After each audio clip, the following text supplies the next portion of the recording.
Hello, for everyone that knows me, and welcome to all of those that don't. I have a story of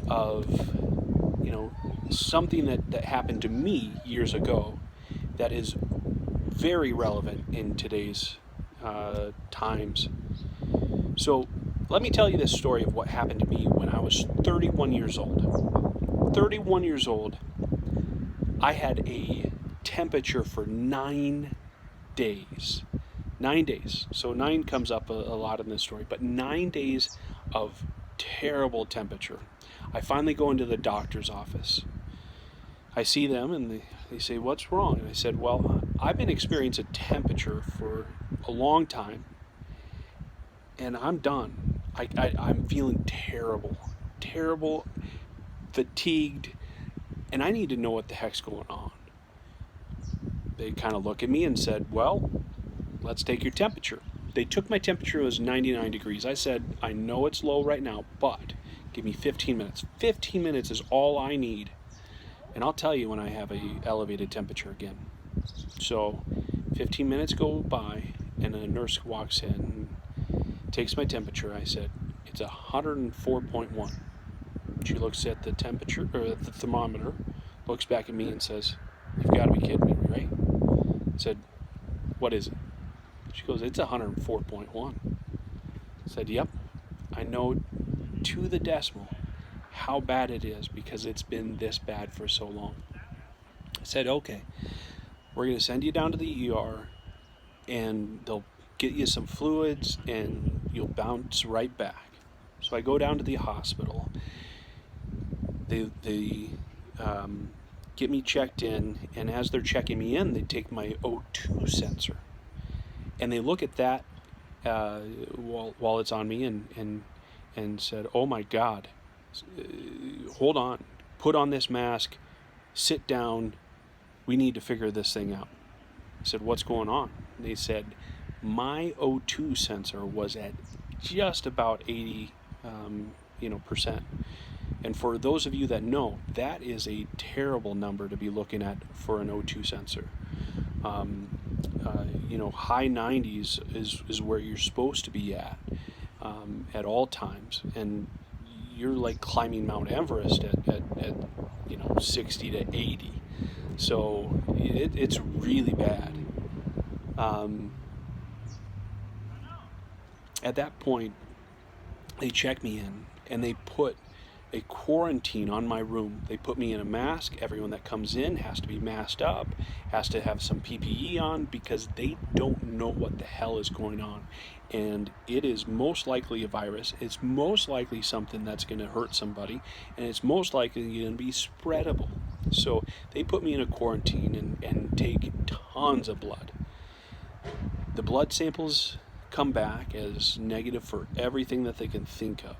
So they come back in the room and said, "Well, we can take off the mask, we can take you out of quarantine, but we need to keep you here." So they put me on tons of oxygen during this time, put me on tons of antibiotics, put me on a huge fluid drop. I mean, just fluids as fast as they could get them in me. And so that was scary. That was really scary because I didn't know what the heck was going on.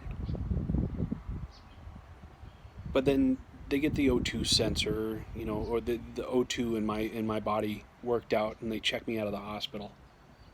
And I call at my work, said, "I'm out of the hospital. What do you want me to do?" And they said, "Well, come back to work." So me being me, I go back and I work Saturday. Work, the full day, and that night go to sleep, and I wake up Sunday morning, and I said to my wife, "I am feeling horrible. I'm worse than I was when I got checked in." And I said, I'm going to the hospital, and I need to be there. So they checked me back into the hospital, because at that point it wasn't just in my lungs. It was I could trace my liver from, just looking at it where it is in relation to my belly. They take tons of different samples of my blood and come back and say your spleen is not working right. Your liver, those numbers are not good. Your intestines are doing some weird things. Your heart, we need to get you scanned to see whether or not your heart is any good. I was scared. So this is what they're talking about with this cytokine storm. This thing that these people with COVID-19 are going through is a cytokine storm, and this is what I had in the hospital, not knowing what it was. Hell, my doctors didn't even know what a cytokine storm. They didn't even have a diagnosis for me when they checked me out after 9 days in the hospital total. So 2 days in the hospital, 1 day out, and then 7 days later, I get checked out of the hospital with them not even having a diagnosis of what I'm going through. Finally, somebody comes back and the virologist that got my chart after I checked out of the hospital calls me up and says, I need you in this office as fast as you can. I said, well, I'm going back to work. And she said, no, I need you to leave right now. Grab your keys, get in your car, go now. I get to her office and she said, you're testing for something that 70% of the population has. It's called cytomegalovirus. And this cytomegalovirus is causing a cytokine storm in you that is very reminiscent of, actually it's what people of HIV/AIDS patients die of. They don't die of AIDS, they die of CMV. They test me for AIDS right then and there. I said, it's not that. My lifestyle does not lend me towards having AIDS. But she tests me. And I get that test back and it's negative. She goes, you haven't donated a kidney, you haven't gotten AIDS, you aren't HIV positive. We don't know what's going on with this. And I don't know why this is affecting you. 70% of the population has this CMV in them at all times. And this does not happen to them.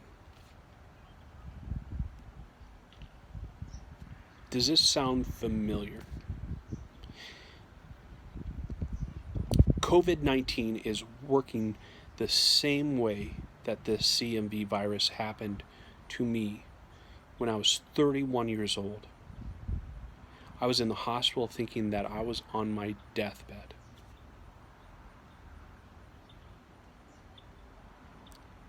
This is the real deal. COVID-19 going through as a cytokine storm. I don't care how healthy you are. I am still not the same person today.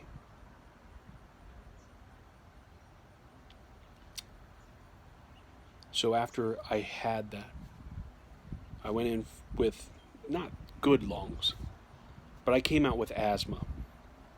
My lungs have not felt the same since.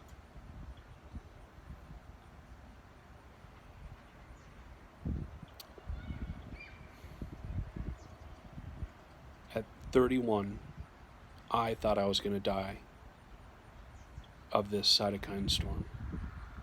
And I have a good idea of what these COVID patients are feeling like. And it's the real deal. And you can say that you're young. Guess what? I was young. I got it. It took me 6 months to get over. I still have things today that I cannot do because probably of the scarring that happened inside my body from this virus 9 years ago.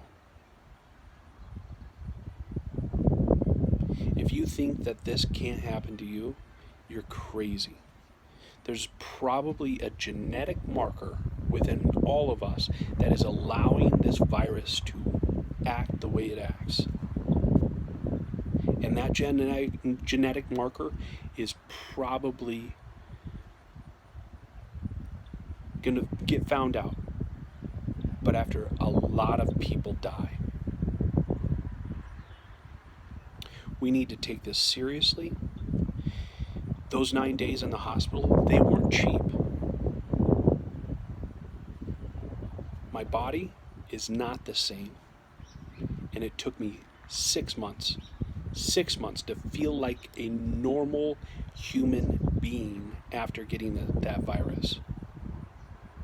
6 months of my life, I sat on my couch, I watched TV shows, but I slept 20 hours of a day.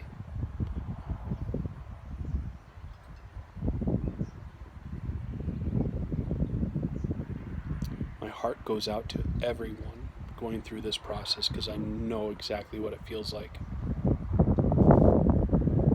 And my frustration for everyone that's not taking this seriously is through the roof. Take this seriously.